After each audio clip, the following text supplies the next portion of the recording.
잠깐 기도하겠습니다. 하나님 아버지 감사합니다. 부족하고 못난 종을 주님께서 너무 사랑하시는 귀한 분들 앞에 세우셨습니다. 주님, 부족한 종을 통하여 말씀하여 주시고 저희가 깨닫게 하시고 주님께 순종하며 끝까지 주님께로 나아가는 저희 모든 삶이 되게 하여 주시옵소서. 감사드리고 예수님 이름으로 기도합니다. 아멘. 예, 제가 3년 정도 만에 삼본 아름다운 교회 오게 된 것 같아요. 코로나 시작 전에 2019년에 저희가 잠깐 왔었는데 저를 또 처음 보시는 분들이 계실 것 같아서 소개를 하자면 저는 삼본 아름다운 교회만 사역을 해보고 케냐로 32살 그때 나가서 지금 20년 정도 사역을 하고 있는 최인호 선교사입니다. 저희 아들 성민이가 오늘 같이 왔는데요. 저희 성민이를 우리 최수정 목사님이 유아 세례도 주시고 그리고 또 돌잔치도 예배도 인도해 주시고 했었는데 그 성도님들한테는 20년 정도면은 많은 뭐 이렇게 부목사, 전도사들이 지나가잖아요. 교회를 섬기고. 그래서 다 뭐 그 사람이 그 사람인 것 같고 하지만 저는 삼본 아름다운 교회밖에 없거든요. 사역해본 교회가 한국에서. 그래서 이 교회만 생각이 나죠. 생각을 하면 한국 교회를 생각하면. 그리고 오늘 또 이렇게 제가 사역했던 이렇게 여기 우리 김종우 집사님인가요? 이제는 집사님이 막 고등학교 졸업한 그 친구들을 데리고 제가 청년부를 처음 시작했었거든요. 그때. 그리고 찬양단 같이 만들고 그때 이제 베이스 기타 막 처음 배우고 했었는데 벌써 이렇게 오늘 보니까 또 스승의 날이라고 제 혼자서 스승인데 이런 마음 좀 가지고 있어서 혼자서 그러고 있었습니다. 예. 그러다 보니까 이렇게 더 사랑하는 마음이 뜨겁고 한데 제가 오늘 어떤 말씀을 나눠야 되나 하는데 좀 그래도 사랑하기 때문에 제가 이렇게 보셨잖아요. 저는 실제적으로 광야에 살고 있는 사람이에요. 사역지 자체가 광야고 그래서 광야에서 온 외치는 자의 소리로 좀 들으셨으면 좋겠어요. 좀 이렇게 거칠 수가 있고 제가 뭐 한국말을 지난주에도 우리 저희 교회에서 예배 드리고 이렇게 나왔는데 한국말 설교가 좀 서툴 수 있습니다. 뭐 한국말을 못하는 것도 있고 뭐 영어도 다 못하지만 설교를 잘 못하지만 그래도 외치는 자의 소리로 좀 들어주시기 바랍니다. 오늘 말씀은 소금과 빛, 너무나도 우리가 잘 아는 말씀이잖아요.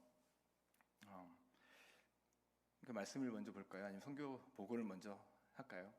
선교 본고를 먼저 좀 하는 게 좀 더 순서에 맞는 것 같아서요. 제가 잠깐 저희 사역에 대해서 좀 소개하는 시간을 가지고 말씀을 잠깐 나누도록 하겠습니다. 저 영상 좀 부탁드리겠습니다. 제가 20년 정도 사역을 이제 했다고 그랬잖아요. 그러다 보니까 사실은 좀 행복한 고민일지 모르지만 너무나도 선교 보고 할 게 많아요. 많다 보니까 이 월 가지고 얘기를 나눠야 되니까 좀 고민이 되게 많이 되더라고요. 아까 뭐 광야에서의 그 찬양 같은 경우에도 모든 것들이 다 그 사진들이 다 제가 직접 찍은 사진인데 뭐 이렇게 갑자기 광야라고 그러는데 왜 갑자기 차가 물에 빠진 사진이 나오지 뭐 그런데 광야에 비가 오면 홍수가 나거든요. 홍수가 났을 때 모르고 지나가다가 물에 빠져가지고 죽을 뻔도 하고 뭐 그런 일도 있었는데 주님이 붙들어주지 않으면 살 수 없는 그 땅에서 사역하고 있는 사람이고 또 주님께서 하시는 일들을 그냥 보고 있는 사람이라고 저는 표현을 하고 싶습니다. 그래서 코어에서 주님께서 하신 일이라고 이렇게 좀 제목을 잡아봤습니다.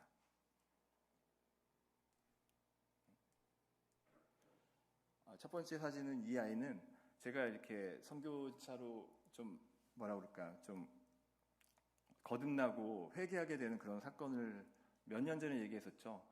그러니까 경관에 물려 죽인 애가 하나 있어가지고 그 아이 전 무덤인데요. 그 아이 죽음으로 인해서 제가 굉장히 많은 고민들을 했어요. 뭐냐면은 경관에 물어 죽었다고 하는데 어젯밤에 어떤 아이가 그 아이가 방금 보여줬던 그 사신이라는 아이였는데 주일날 이렇게 광고 시간에 들은 거예요. 현지 목사님한테. 그러고 나서 그냥 아직도 정갈에 물려 죽니? 뭐 그러면서 이렇게 나오는데 저희 스텝이 오더니 저희가 후원하는 아동이었다고 해서 갑자기 깜짝 놀래가지고 아니 그럼 어떻게 됐는데 했더니 바로 이렇게 무덤에 벌써 저희는 죽으면 사람을 30분 안에 그냥 묻어버려요. 왜냐하면 이렇게 보관할 수 있는 장소가 없기 때문에 그러니까 사는 사람을 묻을 때도 있어요. 어쩔 때는. 근데 저렇게 묻어버렸는데 그냥 흙으로 잠깐 덮어놓은 거죠. 그러는데 보니까 옆에 이렇게 웅덩이 같은 것들이 있어가지고 저게 뭐냐고 물어봤더니 뭐 다른 아이들 무덤인데 하이에나가 파갔다. 그리고 아무 대수롭지 않게 얘기를 하는데 제가 충격을 많이 받았어요. 그리고 나서 며칠 뒤에 저희가 갔을 때 저 아이의 무덤도 이미 하이에나 발자국들만 남아있고 파져진 모습이었고 제가 그때 굉장히 큰 충격을 받았습니다. 그러는데 그날 밤에 아이가 죽었다고 하는 밤에 이렇게 별빛 아래 이렇게 앉아 있는데 갑자기 질문 하나가 저한테 들어왔거든요. 이 아이가 천국에 갔을까? 근데 갑자기 제가 막 이렇게 닭살이 돋으면서 소름이 끼치는 거예요. 너무 두려운 마음에 주님 앞에 이 아이가 천국 가기 위해서는 얘가 예수님을 믿었어야 되는데 그러면 얘가 이 아이에게 예수님을 제대로 전했는가? 나를 돌아보는데 저는 그때 뭐에 바빴냐면 학교 져주고 유니폼 나눠줘주고 아프리카 하면은 뭐 가난하니까 뭐 퍼다 주는 것만 생각하잖아요. 그거에 열심히였어요. 그거 잘한다고 또 오지에 들어가서 그런 거 잘한다고 방송에도 막 나가고 하는 그런 제 모습이었거든요. 근데 나를 보내신, 나를 그곳으로 불러신 주님의 뜻은 뭐냐면 그 사람들이 예수님을 믿어서 천국에 가게 하는 그것이 주님이 주신 가장 큰 사명인데 가장 중요한 예수님을 전하고 있지 못하고 있었던 제 모습. 사람들은 박수치고 있는 일들, 막 뭐 갖다 주고 퍼주고 물 파주고 하는 것들만 하고 있었죠.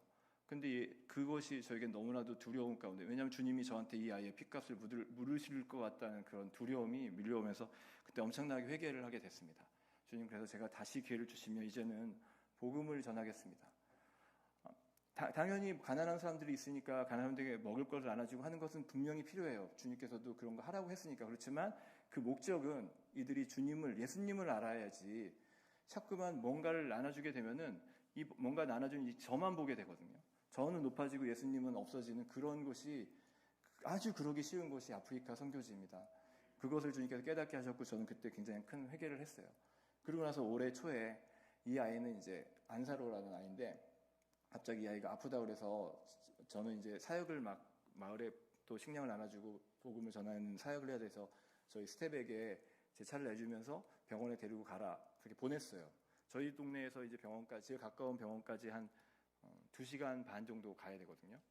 그래서 이제 병원까지 보냈어요. 아침에 이렇게 그냥 말짱하네 뭐 열이 좀 난다고 해서 보냈는데 오후에 연락이 왔어요. 애가 죽었다고. 근데 죽으니까 또 그 동네에다가 그 병원 있는 곳에다가는 묻을 수가 없고 해서 아이를 그냥 차에 싣고 갔더라고요. 그냥 덮어가지고. 그래서 바로 이제 그날 저녁 5시에 저희 동네에 이미 서로 연락을 해서 땅을 파놓고 아이를 무덤을 이렇게 그 아이를 이렇게 묻었습니다. 그래서 이제 제가 그 무덤가에 가서 같이 있는데 뭐 모슬림도 있고 다 있는데 제가 같이 그때 기도하면서 또 복음을 또 나눴어요. 그리고 나서 이제 돌아오는데 마음이 너무나도 또 아프죠.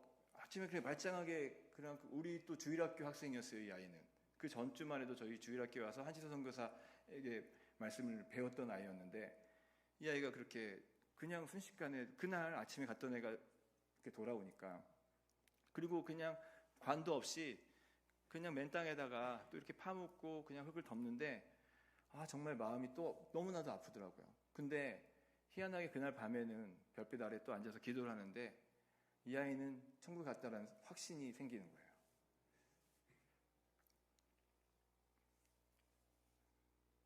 그때는 이제 그 감격이 그래도 내가 뭔가 주님께서 원하시는 일을 했다. 한 영혼을 구원했다 하는 그 감격 가운데 그날 밤에는 너무 기쁨이 있었으니까 슬픔이 있었지만 또 다른 감격.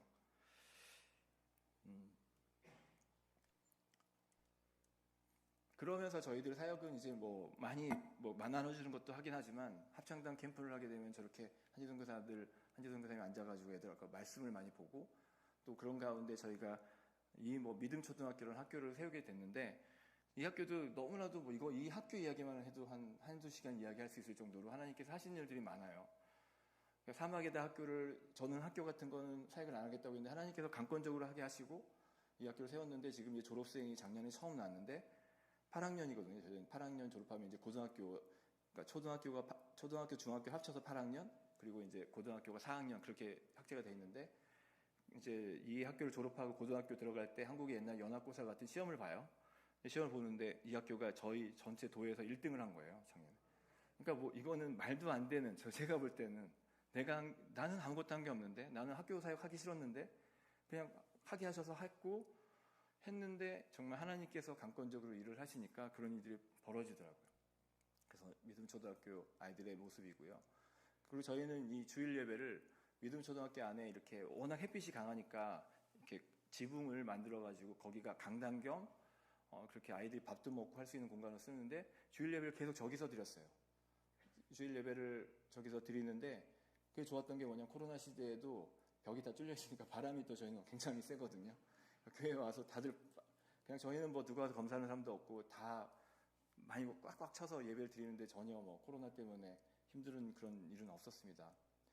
저렇게 예배를 드리는 가운데 하나님께서 또 때가 되니까 또 저는 또 교회 건물 짓는 걸 되게 싫어하는 선교사예요. 왜냐하면 교회는 사람들의 펠로십 모이는 게 교회지 건물은 뭐가 그렇게 중요하냐. 그래서 저는 계속 나무 밑에서 예배드리기 다녔거든요. 마을마다 다니면서. 근데 그래도 뭔가 제대로 교회를 제대로 한번 세워보자 해서 저 학교에서 강당 같은 곳에서 이제 저렇게 예배를 드리다가 때가 되니까 하나님께서 또 기회를 주셔서 지금 이제 교회를 지으려고 뭐 말뚝 같은 걸 먼저 이렇게 세워놓은 거예요. 그렇게 하고 저 교회가 세워졌습니다. 지금 저 교회가 세워지고 교회가 지금은 너무 많아가지고요. 숫자가 벌써 꽉 차가지고 지금 큰 문제예요. 그러니까 우리도 이제 1부, 2부, 3부 예배를 드려야 될 것 같아요. 그렇게 코로나 상황 가운데 하나님께서는 강권적으로 더 교회를 성장시켜 주셨어요. 이 교회를 세운 게 작년 11월 건물이 세워졌는데 세워지고 나서 정말 많은 그런 은혜가 있고 정말 많은 사람들이 주님을 귀로 돌아오는 그런 일들이 있습니다. 저희 오늘 같이 온 성민이는 학교를 한국에서 다니고 있거든요. 대학생인데 그리고 이제 지금 두 딸은 케냐에 있는 선교사 기숙사 학교에 두고 왔습니다. 그래서 저희는 이번에 잠깐 나오게 된 거는 20년 이상 장기 선교사 무슨 안심 충전 프로그램 그런 것이 있어가지고 거기에 초청을 받고 오게 됐어요. 그래서 이제 바로 6월 달에 한 달 동안에 제주도에서 그 프로그램 참석하게 됐는데 끝나자마자 이제 케냐로 돌아갈 것입니다. 아이들을 또 만나야 되니까. 이게 저희 둡사이 그러니까 말리와학이라고 하는데요. 저희 케냐 맨딜레 말로 말리와학 교회인데 이름을 왜 제가 지은 것도 아니고 사람들이 졌어요. 성도들이 졌는데 하나님의 계획이라는 그런 교회입니다. 그런데 이제 교회 건물은 졌는데 어른들은 다 같이 예배 드릴 수 있는데 저희는 예배 시스템이 어떤 식이었냐면 처음에 시작할 때는 아이들도 다 같이 어린아이들까지 다 같이 시작하다가 설교 시간이 되면 아이들이 밖으로 나가요. 주일학교를. 그렇게 나가는데 이게 그냥 저는 뭐 그냥 익숙해져 있는데 어떤 분이 오셔서 보더니 이거는 무슨 시장통 무슨 막 이렇게 난리냐. 막 애들이 막 조그만 애들이 막 기어다니고 막 난리거든요. 오줌도 싸고 교회 안에서. 그래서 이건 너무 그렇구나. 깨달아져서 근데 나가서 예배 드릴 곳은 없는 거예요. 아이들은. 그래서 이렇게 나무 밑에서 한지서 선교사가 주일학교를 진행을 했는데 또 하나님께서 또 때가 주시니까 또 귀한 손길을 붙여주셔서 이렇게 또 주일학교 건물을 두 칸으로 완전히 어린애들 그리고 이제 좀 커서 좀 가르쳐가지고 성경을 배울 수 있는 그 아이들 이렇게 두 반으로 나눠서 할 수 있게끔 돼서 이게 이제 한지서 선교사가 가르치는 초등부 교실이고요. 그거는 이제 유아부 교실이 두 개로 돼서 유아부는 이제 이렇게 빈자리지만 아이들이 모이면 이렇게 됩니다. 이렇게 저희는 숫자 가지고는 이렇게 뭐 비교가 안 되는 것 같아요. 한국 많은 교회들이 지금 어린 아이들이 없어져 갖고 문제라고 하는데 저희는 그냥 너무 많아가지고 복이죠 이게. 저는 처음에는 이 사람들 답도 없다. 왜 저렇게 가난한데 애를 막 10명씩 낳나 그랬는데 부러워요 지금은. 저도 3명밖에 못 나가지고 더 낳고 싶은데 지금 이게 근데 왜냐하면 한국은 문제가 뭐냐면 내가 키워야 되는데 내가 돈이 없는데 내가 얘를 어떻게 키워잖아요 다들. 근데 이게 아프리카 사람들은 애 낳으면 내가 키우는 게 아니에요. 그냥 처음부터 믿음이 있는 것 같아요. 누군가 키우겠지. 근데 그게 하나님이 되게끔 만들어야 되는데 그거는 저도 나중에 좀 간증할 것들이 있어요. 하나님께 맡겼을 때 하나님께서 어떤 일을 이루시는지 그것들에 대해서. 그래서 이제 저희 오기 직전까지 저희가 가뭄이 너무 심해가지고 모래바람이 너무 심해서 모래바람 가운데 또 너무 가뭄 가운데 사람들이 진짜 너무 배고파가지고 난리가 아니었어요. 그래서 식량을 나누면서 계속 복음을 전하는 사역을 계속 하다 갔습니다. 그리고 이제 저희가 또 특별히 하고 있는 게 저희 동네는 과부들이 되게 많아요. 왜냐하면 저희 문화가 남자들은 부인이 죽으면 또다시 결혼을 해요. 그래서 막 할아버지들이 13살짜리랑 결혼을 해요. 그럼 그 할아버지가 죽잖아요. 그럼 13살짜리 그 여자는 평생 과부예요.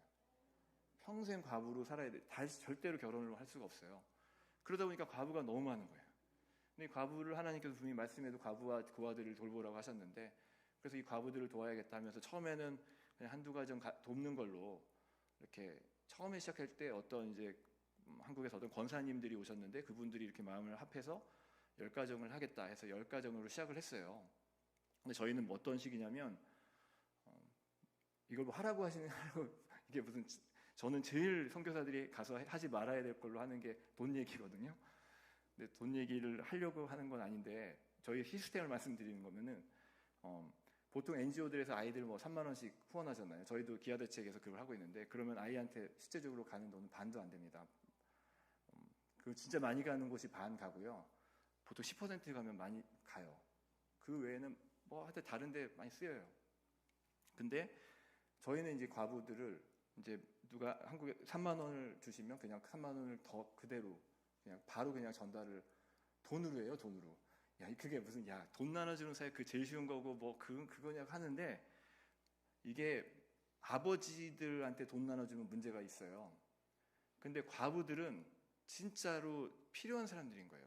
그러니까 식량을 갖다 주거든요. 저희 처음에 식량으로만 나눠줬는데 식량도 필요할 때가 있지만 아이 학비가 필요할 때도 있고 아이한테 그러니까 너무 가시각색으로 필요한데 그러다 보니까 저희는 그냥 재정으로 이렇게 전해주기 했는데 하나님께서 또 계속 연결을 시켜주셔서 지금 100가정이 넘는 지금 100가정 과부를 돕고 있습니다. 그러니까 하나님께서 일을 하시는 거예요. 이걸 기뻐하신다는 걸 이번에 깨달은 게 제가 이번에 잠깐 4월 말에 잠깐 코에서 나왔다가 이제 코로 다시 들어가려고 하는데 하나님께서 정말 은혜를 베푸셔서 4월 말에 비가 온 거예요. 코에.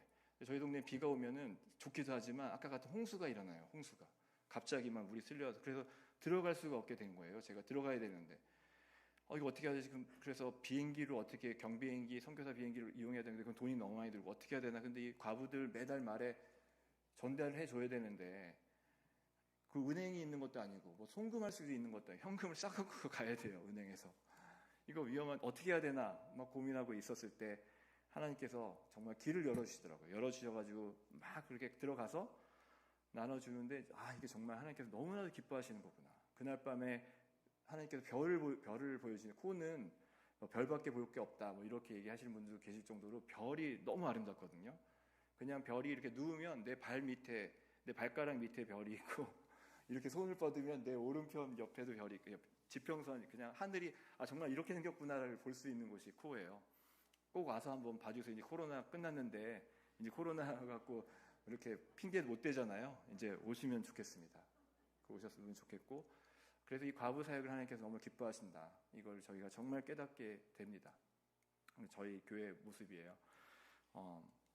이렇게 사역을 하고 있습니다. 저희는 이제 오늘 말씀을 좀 같이 보면은 아까 제가 소금에 대해서 말씀을 시작을 하려고 했는데 뭐냐면 소금이라고 했을 때 제가 예전에 저도 뭐 이 말씀을 가지고 목사다 보니까 설교를 많이 하게 되는데 소금이 어떤 거에 쓰였는지 뭐 아픈 사람들을 상처를 치료하고 뭐 부패된 곳을 막아주는 거에 쓰고 하는 그런 그 용도에 대해서 제가 설교를 했던 기억이 나거든요.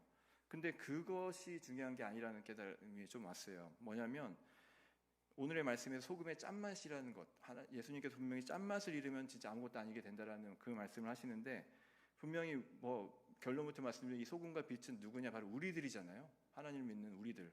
근데 우리가 이 짠맛을 잃어버리면 우린 땅바닥에 밟히고 버림받는 존재밖에 될 수 없다.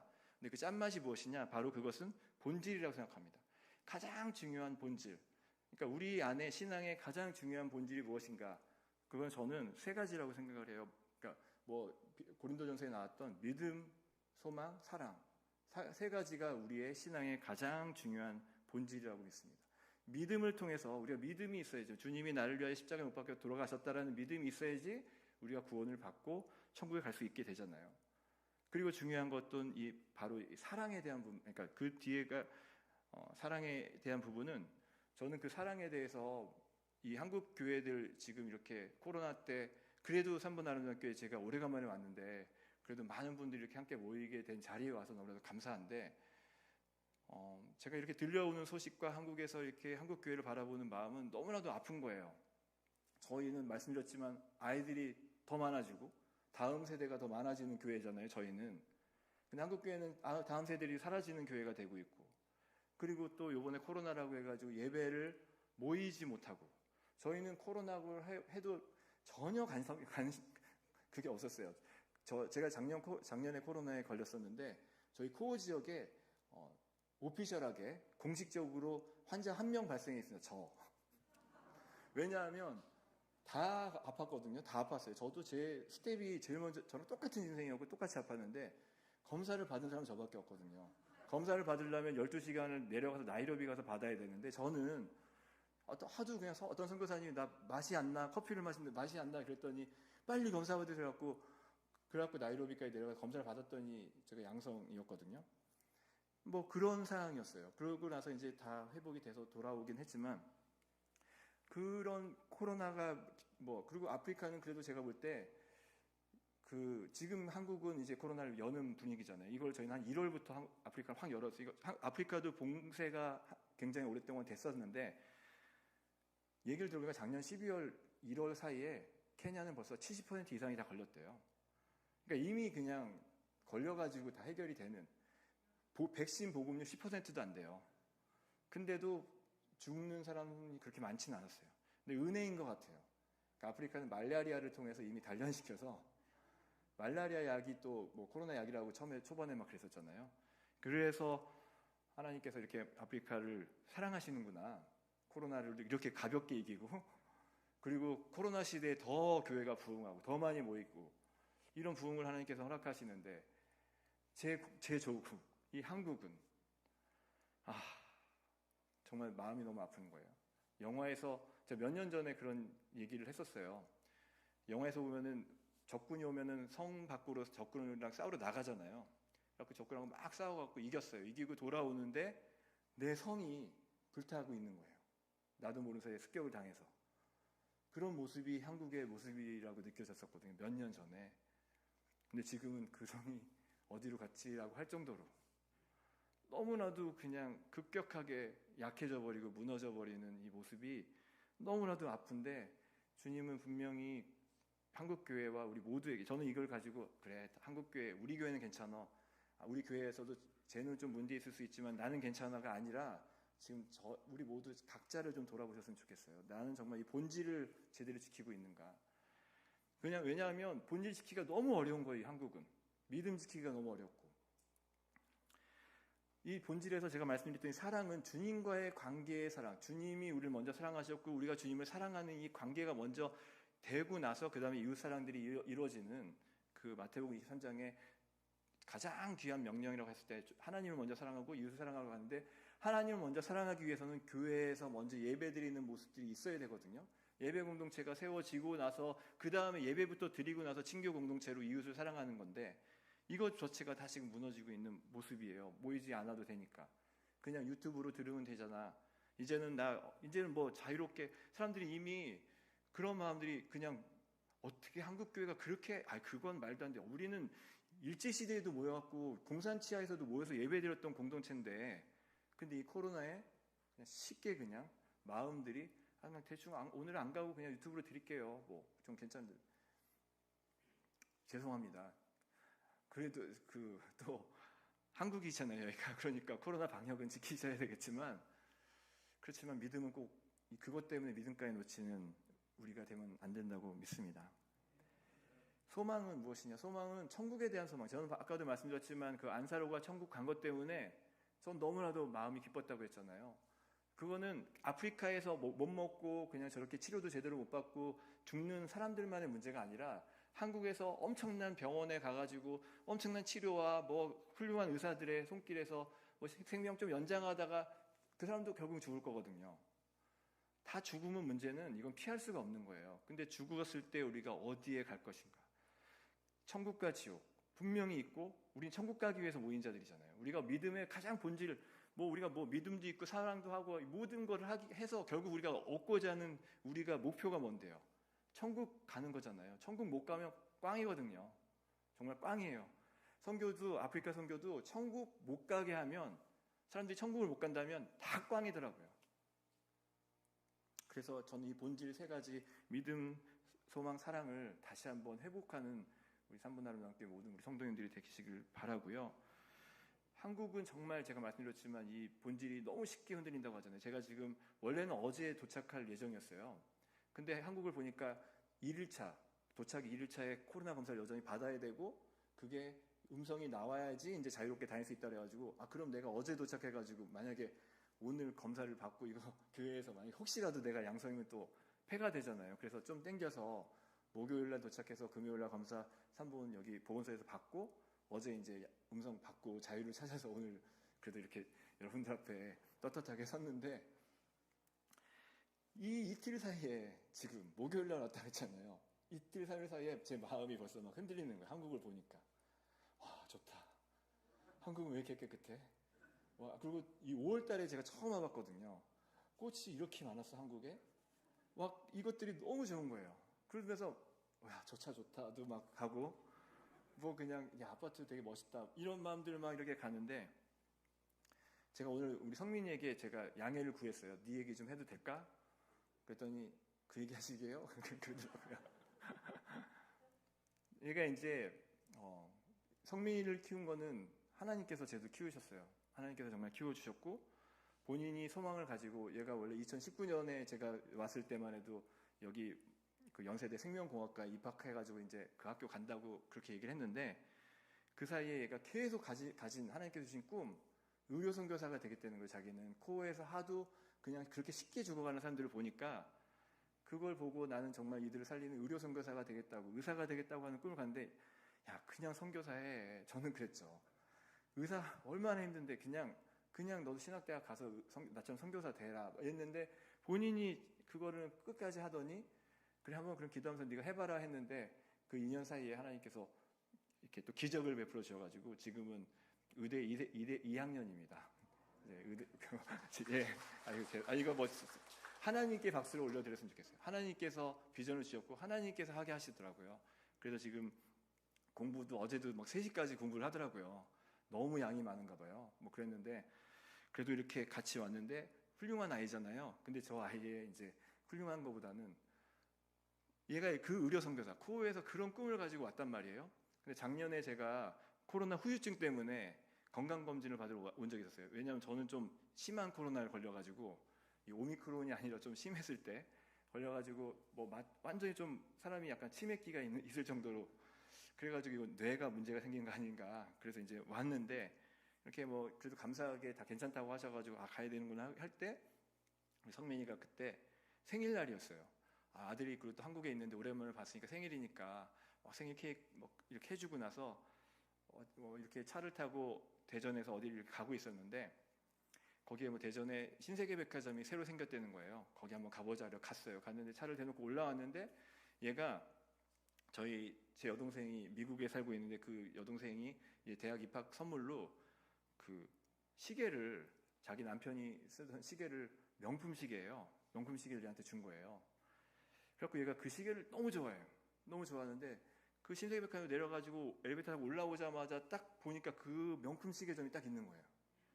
그 얘는 막 당연히 막 거기 들어가더니 막 눈이 동그래져가지고 막 좋아가지고 막 그러고 있는 거예요.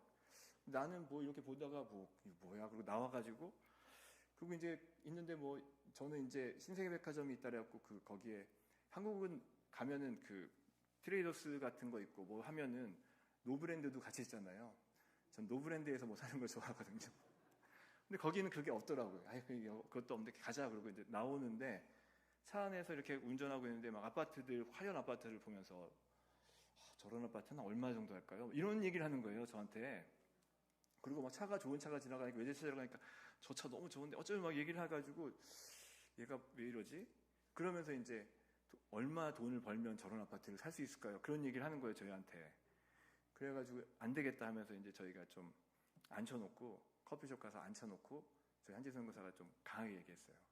너 의료 선교사가 되기 위해서 그렇게 선교사 된다고 하나님께서 그래서 네 꿈을 이루어 주셨는데 지금 이렇게 오게 하셨는데 엄마는 네가 이런 것에 좋아가지고 이 세상 것들을 헤매다가 그 하나님께서 주신 그 꿈을 잃어버릴까봐. 그러면 하나님 마음이 얼마나 아프실까. 너 그게 너무나도 걱정돼 하면서 얘기를 했어요. 생일날. 예, 생일날. 했더니 얘가 충격을 받는 거예요. 제가 이렇게 변질이 돼 있었어요 하면서 그래도 애가 감사하게 빨리 그걸 깨닫고 회개를 하더라고요. 내가 정말 깨달아야 되겠군 하면서. 그러니까 해피엔딩으로 끝났으니까. 그런데 이 아이의 얘기만이 아닌 것 같아요. 저도 지금 이틀 됐는데 벌써 마음이, 한국은 너무나도 보이는 게 많고, 케냐 저 광야는 아까 보셨지만 그 광야 그냥 광야예요. 볼 게 없어요. 돈이 엄청 많아도 돈 쓸 데가 없어요. 성민이가 케냐를 온 적이 있었는데 그 명품 시계를 차고 오겠다는 거예요. 나한테 자랑하고 싶어가지고. 야, 너 그거 차고 와봤자 너 여기서 알아주는 사람 하나도 없어. 명품 시계 차는 이유는 알아주라고 차는 거잖아요, 사실. 안 알아주면 뭐 타러 차요, 그거를? 무겁게. 근데 그냥 그런 케냐 광야에서 사는 것이, 거기에서는 저 같은 경우에, 저희 부부 같은 경우는 이런 믿음을, 이런 어떤 본질적인 것들을 20년 전에 나갈 때나 지금이나 지키기가 너무 쉬운 거예요, 어떻게 보면.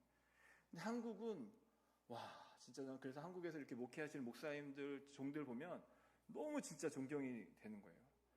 진짜 너무너무 힘든 선교지가 된 거예요, 한국이. 영적으로는. 육적으로는 너무나도 풍요로운 것 같고 복받은 것 같지만, 오늘 목사님 말씀하신 대로 2050년에 한국이 세계 2위가 되게 하실 줄 믿어요, 저도. 근데 중요한 건 2위가 됐을 때 우리가 이 본질을 끝까지 지키고 있을 것이냐, 이 문제가 먼저 중요하다고 생각을 해요. 우리 다음 세대들은 그렇게 좋은 나라에 살 수도 있겠죠. 근데 얘네들이 이 본질을 지키는 아이들로 살 수 있을까? 믿음을 유산으로 지키고 있는 애들이 될 수 있을까를 고민하지 않으면, 죄송한 얘기지만 2050년 세계 2위 한국이, 그게 우리한테는 독이 될 수도 있습니다. 그게 복이 아니라 독이 될 수도 있어요. 마음은 주님께로부터 점점 떠나져 가고 세상적인 것들, 더 화려하고 더 좋은 것들, 부귀 영화만 누리게 되는 것이 되면 밸런스가 맞아야 된다고 믿어요. 이 본질을 지키면서, 그리면서 하나님께서 주신 복을 가지고 또 가난한 나라들의 선교사를 보내고 세상을 갖다가 비추는 나라가 돼야 되잖아요. 그러기 위해서는 지금 어떻게 해야 돼? 근데 아직은 이제 우리나라 그건 너무 힘들 것 같은 데가 아니라 지금 나부터 기도하시면 됩니다. 기도하시고 우리 자녀들을 위해서 기도하시고 다음 세대들을 위해서 기도하시고 할 때 분명히 하나님께서 이렇게 다시 만들어주시라고 믿어요. 오늘 저에게는 사실 이 빛에 대한 말씀이 더 이렇게 강하게 다가왔었는데, 세상이 아닌, 그러니까 제가 예전에 이 설교를 할 때 무슨 설교를 했었냐면, 많은 성도들이 세상에서는 그냥 똑같이 어둡게 살다가 교회에 오면은 빛으로 사는 분들이 많았어요, 예전에. 교회는 반짝반짝 빛나는 거예요, 막 다들 교회 안에서는.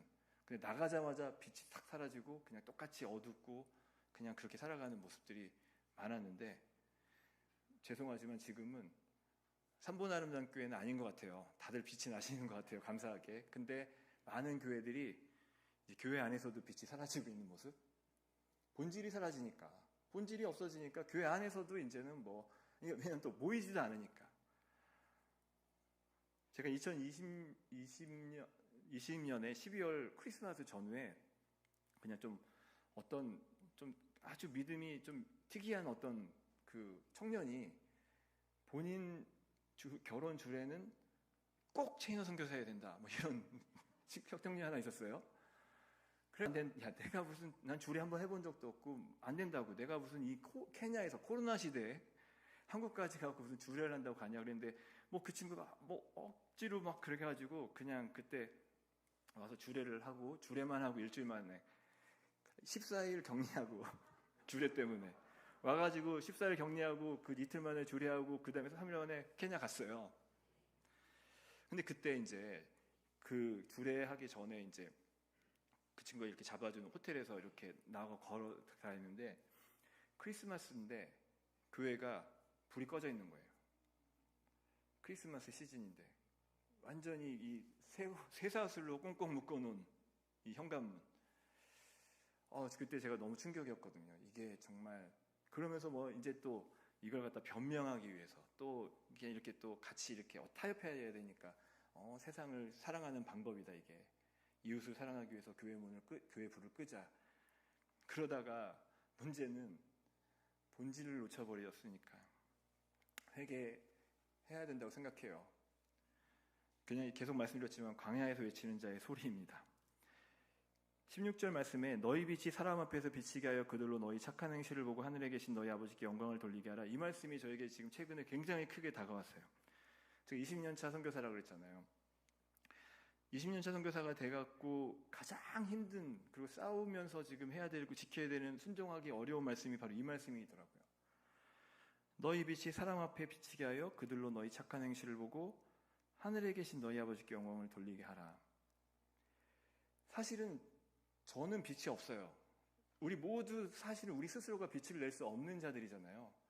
주님이 우리 안에 계시기 때문에, 빛 대신 주님이 우리 안에 계시기 때문에 우리의 일을 통해서 빛이 나는 것이지, 우린 그 빛을 전하는 전달자일 뿐인데, 그것만 깨달으면 되는데 자꾸 그게 잊어지죠. 그러면서 저같이 아프리카 그렇게 오지에서 구제하고 뭐 나눠주고 또 그런 사역을 하게 되면 사람들이 막 박수치고 선교사님 대단하세요 막 하면은 어느 순간 이렇게 되는 거예요. 또 근데 어느 순간 이렇게 되는데 또 문제가 뭐냐면 그걸 안 해주잖아요. 그럼 어느 순간 이렇게 또 완전히 바닥으로 내려가더라고요. 나를 인정 안 하네. 아니 내가 지금 얼마나 내가 고생하고 왔는데 나를 인정을 안 해? 선교사, 그래 저 선교사 인정하지만 근데 나는 해줘야 될 거 아니야, 이런 마음. 이게 말도 안 되는데 이게 생기는 거예요. 20년 있다고 사역도 이제 뭔가를 많이 이루어지고, 근데 그 사역도 제가 말씀드렸지만 오늘 계속 제가 말씀드린 게 제가 한 게 아니라 주님이 하셨는데, 주님이 하시는 걸 저는 거기서 그냥 증인으로 보고 있는 입장인 거잖아요, 사실은. 근데 자꾸만 내가 드러나고 싶은 거예요. 유튜브 이렇게 뭐 설교를 한번 하면은 유튜브 조회수가 얼마나 되는지 그게 그냥 막 관심이 가고, 미국에서 어떤 교회에서 그 줌으로 좀 설교를 줌이 아니라 그 영상으로 해가지고 보내달라고 하더라고요. 그래서 한번 코에서 찍어 보냈어요. 근데 그 교회에는 이렇게 많은 선교사들도, 다른 제가 아는 선교사들도 있고 이렇게 설교를 그 교회에서 이렇게 올려가지고 했었어요, 코로나 시대에. 근데 그게 이렇게 보면은 유튜브에서 보이는 거예요. 유튜브에서 보면은 그 선교사 숫자가 많은가, 내 설교 숫자가 많은가가 은근히 비교가 되는 거예요. 그래서 내가 낮이면 기분이 되게 안 좋고, 아니 내가 뭐가 못한데 막 이런 것들. 근데 이게 저를 굉장히 많이 갉아먹고 저를 약하게 하고 있다는 것을 깨닫게 하셨어요. 어느 날 아침이니까 내가 지금 인정받고 싶은데 나 좀 인정해 주세요. 왜냐하면 사실은 죄송해요. 여기는 제 고향 같고 이제 부모님 같은 분들 이런 교회이기 때문에 말씀을 드리면 정말 힘들게 살았거든요. 코에서 정말 힘들게, 그러니까 다른 선교사들과 비교하는 게 아니라 저희는 그냥 사는 게 자체가 힘들어요, 사실은. 그냥 저희는 푸세식 화장실을 50m를 밖에 나가야 되는데 이게 밤에 이게 문제가 이제 박쥐가 그 안에 살아가지고 박쥐가 막 엉덩이를 치고 저는 근데 그걸 견뎌내겠는데 저희 딸들 지금 케냐에 두고 오는 방학 때 왔는데 얘네들이 너무 힘들어 하는 거예요. 그런 것들을 그냥 뭐 여러 가지로 뭐 그런 거 하소연하자면 많겠지만, 근데 이거 좀 인정받고 싶은데 좀 그렇게 해주지. 그리고 뭐 그거는 인정 안 해줘도 내가 한 것들, 내가 이렇게 다 만들어준 거잖아. 내가 연결시켜준 관계들이고 내가 한 건데 20년이 되다 보니까 그런 일들이 많이 있었어요. 근데 왜 나는 싹 빼놓고 지네들만 모여? 뭐 이런 마음. 이게 이제 어느 날 요번에 최근에 어떤 목사님이 이제 케냐를 방문하셔갖고 저희 코도 오셨는데 되게 유명하신 분이에요. 그분이 이렇게 뭐 선교 영상을 올렸는데 코에서 찍은 걸로만, 왜냐면 코가 그림이 좋거든요. 그리고 코에서 그런 곳에 살고 있는 선교사 별로 없으니까 이제 와서 하셔갖고 뭐 거의 대부분이 코의 모습이에요. 근데 이제 그게 뜨고 나서 이제 유명하신 분이니까 조회수가 많더라고요. 밑에 이렇게 딱 유튜브를 보는데 조회수 그 댓글에 뭐 그 목사님, 뭐 누구 아무개 선교사님 제가 뭐 마음으로 품고 기도하고 있습니다. 뭐 이러고 있는데 제 이름만 없는 거예요. 근데 마음이 되게 막 아니 이게 어떻게 내 사역지인데 내 이름만 없어? 아니 여기랑 상관도 없는 그 선교사 이름이 왜 여기 있는 건데 막 이런 마음들이 막 있는 거예요. 그러면서 이분이 뭐라 써 댓글에 뭐 막 이러고 있었다. 맞아. 근데 어느 날 제가 이걸 갖다가 일어났는데 아침에 일어나고 그것 때문에 마음이 힘든 가운데 막 그러고 아침에 일어나서 기도를 하는데 주님이 딱 질문을 하시더라고요. 저한테. 너는 나를 인정하니? 그러니까 저같이 진짜 아무것도 아닌 존재가 뭐 좀 했다고 좀 인정받고 싶어하고 사람들이 좀 알아주고 싶어하는데 우리 주님은 철저하게 모든 걸 다 하신 분이시거든요. 우리를 위해서 죽기까지 하신 분인데 우리가 그분을 인정을 안 하고 있더라고요. 제가 한 것도 아무것도 없어요. 사실 다 주님이 하셨지.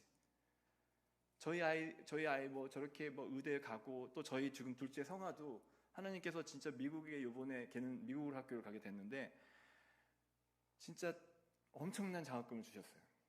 근데 그것도 이거는 뭐 저희가 해갖고 하면은 뭐 나 잘났으니까 근데 진짜 아무것도 한 게 없는데 하나님께서 강권적으로 하시니까 그리고 저희가 한 거라고는 딱 하나입니다. 그러면 어떻게 자녀를 키우셨나요? 부모님들 이제 관심이 있으시잖아요. 어떻게 하면 저희는 이거는 그냥 저희는 진짜 주님께 맡겨드릴 수밖에 없었어요. 주님 키워주세요. 주님이 책임져 주세요. 그리고 그냥 아이들이 그렇지만 한 가지 더 추가된 거는 아이들이 주님을 만날 수 있도록 도와준 것. 그러니까 주님과의 관계들이 만들어지니까 주님께서 인도하신 대로 애들이 따라가더라고요. 근데 그 주님을 저조차도 인정하지 않고 있다는 것을 제가 깨닫게 된 거예요. 여러분들은 어떠십니까? 주님을 인정하십니까? 여러분들의 삶을 지금까지 인도하시고 구원해 주시고 사랑해 주시는 그 주님을 인정하시냐고요. 그러니까 뭔가 인정받고 싶고 사랑받고 싶은 건 많이 큰데 주님도 난 그 주님 마음이 너무나 주님께 너무 죄송한 거예요. 주님 얼마나 인정받고 싶으실까? 그러니까 우리가 사실 이 예배를 통해서 그 주님을 인정하는 거예요. 주님이 하셨습니다. 그걸 주님께서는 기뻐하시고 그 사람이 인정받으면 막 에너지가 나잖아요. 막 더 주고 싶고. 여러분들께서 막 주님이 하셨어요. 주님이 우리가 감히 주님을 칭찬하는 그런 존재는 못 되더라 할지라도 주님께서 하셨습니다. 주님만이 나의 전부십니다. 높여 드리실 때 주님을 인정할 때 주님도 너무 기쁘셔서 더 귀한 걸로 여러분들에게 주실 거라는 거죠. 그래서 그 마음이 깨달아지고 회개하고 오늘 이 말씀을 봤을 때도 너희를 통해서 네 모든 걸 통해서 하나님께 영광을 돌리게 하라. 그러니까 포커스가 하나님. 오늘 일부 최수열 목사님 말씀도 주님이 주인이시고 주님이 높임 받으셔야 되고 우리는 그냥 중간 우리는 그냥 통로일 뿐이다. 주님만 높여드려야 된다라고 계속 말씀하셨는데 저도 계속 그 말씀이 강하게 들렸거든요. 그런데 바로 여기에도 하나님께 영광을 돌리고 하나님을 인정했을 때 결국 사실 세상이 인정하는 것, 사람들이 인정하는 거는 한시적이고 다 사라지고 금방 또 다른 걸로 바뀌어요. 욕으로 바뀔 때도 있더라고요. 막 좋다고 수고하셨다고 그러다가 갑자기 욕으로 바뀌어요. 근데 영원한 인정을 받게 되는 그곳이 있습니다. 우리가 주님을 인정하고 주님께 영광을 돌렸을 때 주님이 우리를 그 천국으로 인도하시고 우리를 인정하시는 거죠. 그 인정함은 영원토록 지속되는 그냥 모든 것들이 사라지는 그 여기의 고통이. 그러고 나서 이걸 깨닫게 되고 막 회개를 했어요. 주님 죄송해요. 제가 괜히 내 이름 뭐가 어쩌고 하면서 막 회개하고 나서 다시 그 댓글을 보는데 할렐루야가 외쳐지는 거예요.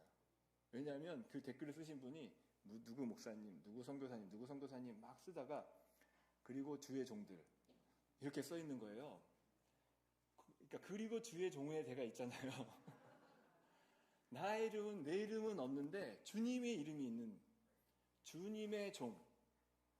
그러니까 그 댓글이 너무 은혜스럽게 갑자기 확 바뀌어서 다가오는데 제가 오늘 성도 여러분들께 제가 이 말씀을 나눈 이유는 뭐냐면 저희뿐만 아니라 성도 여러분들도 주님을 인정하시는 삶을 살기를 바라요. 그리고 처음에 말씀드렸던 본질을 꼭 회복하셔야 되고 그 본질을 끝까지 지키는 나라가 돼야 됩니다. 그렇게 하나님께서는 기회를 다시 주신 거, 이 나라에 기회를 주시고 또 그 기회를 우리가 잘 이용할 때 주님께서 원하시는 대로 했을 때 그렇게 놀라운 복들을 허락하여 주시고 이 나라를 통해서 세계 선교를 더 크게 하실 수 있다고 믿습니다. 마지막으로 기도 부탁 하나만 드리고 마치겠습니다. 제가 이렇게 이번에 안식과 충전 프로그램이라고 왔는데 그 예수전도단에서 하는 프로그램이거든요. 좀 기도해 주십시오. 제가 겉으로는 이렇게 알아요. 다 말씀도 듣고 아는데 이 안에 조그맣게 남아있는 그러니까 뭐 이렇게 상처 같은 것들, 관계의 상처, 그리고 막 이렇게 지친 것들이 좀 있더라고요. 그거는 좀 확실한 어떤 그런 프로그램을 통해서 회복이 돼야 되는 것 같아요. 저도 이제 DTS도 했고 하와이 가서 훈련도 받았던 그런 걸 회상했을 때 그게 막 그립더라고요. 그래서 이번에 하나님께서 이걸 강권적으로 오게 하셨구나. 그래서 6월 한 달 동안 제주도에서 그 프로그램에 참석하게 되는데 저희들이 정말 온전히 회복되어 가지고 주님만 높임 받고 주님만 드러나게 아주 그냥 깨끗하게 주님의 빛을 비춰내는 그런 깨끗한 그릇이 될 수 있도록 기도 부탁드립니다.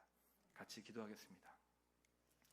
하나님 아버지 감사합니다. 부족한 자를 또 이렇게 통하여 주님 말씀하게 하셔서 감사합니다. 헛된 것들은 사라지게 하여 주시고 주님께서 귀한 성도들에게 꼭 남아야 되는 말씀만 남게 하여 주시고 무엇보다 주님께서 말씀하신 짠맛 그 본질을 끝까지 믿음, 소망, 사랑 이 본질을 끝까지 지키는 성도들 되어지게 하여 주시고 우리 삶 가운데 모든 것을 인도하시고 우리를 사랑하시고 채워주시는 그 주님을 인정하는 날마다 주님을 인정하고 주님을 높여드리는 우리 삶이 되어질 때 주님께 받는 것들이 그 복이 더욱더 커지는 우리 모두 성도 되어지게 하여 주시옵소서.